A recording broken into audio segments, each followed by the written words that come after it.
तर यानंतर पुढच्या बातमीकडे वळतोय. बातमी राज ठाकरेंसंदर्भात आहे. राज ठाकरेंकडून व्यंगचित्र पोस्ट करण्यात आलंय. पहलगाम हल्ल्याबाबत हे व्यंगचित्र आहे आणि हे व्यंगचित्र भारत पाक मॅच आणि पहलगाम हल्ल्याबाबत भाष्य करतंय. दृश्य आपण बघतोय. राज ठाकरेंनी एक व्यंगचित्र आपल्या सोशल मीडियावरती टाकलेलं आहे. त्यांनीच हे व्यंगचित्र काढल्याचं कळतंय आणि यामध्ये त्यांनी जो काही सामना झाला भारत पाकिस्तान मॅचचा त्या संदर्भात भाष्य केलेलं आहे. पहलगाम हल्ल्यानंतर ही मॅच होण्यावरती विरोधकांकडून खूप मोठ्या प्रमाणामध्ये टीका करण्यात आली आहे आणि त्यात आता स्वतः राज ठाकरेंनी व्यंगचित्रामधून हल्ला बोल केलेला आहे. वैदेही काणेकर आपल्या प्रतिनिधी आपल्यासोबत जोडल्या गेल्या आहेत. वैदेही, या व्यंगचित्रात नेमकं काय दिसतंय, काय म्हणालेत राज ठाकरे?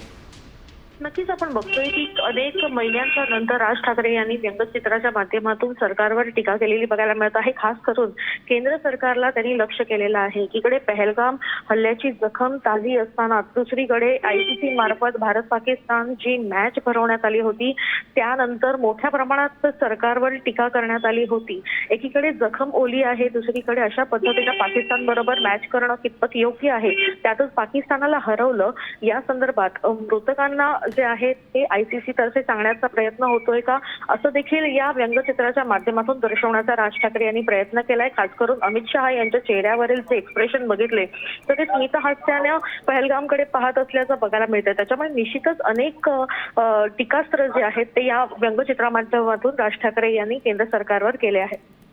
धन्यवाद वैदेही. अगदी सविस्तर अपडेट आपण या संपूर्ण व्यंगचित्रासंदर्भात दिली आहे. आपण सामच्या स्क्रीनवर पाहू शकतोय नेमकं काय व्यंगचित्र आहे, त्यातून राज ठाकरे काय म्हणाले.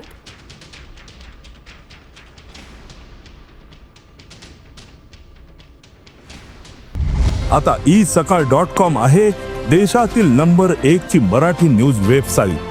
प्रत्येक अपडेटसाठी isakal.com ला नक्की भेट द्या.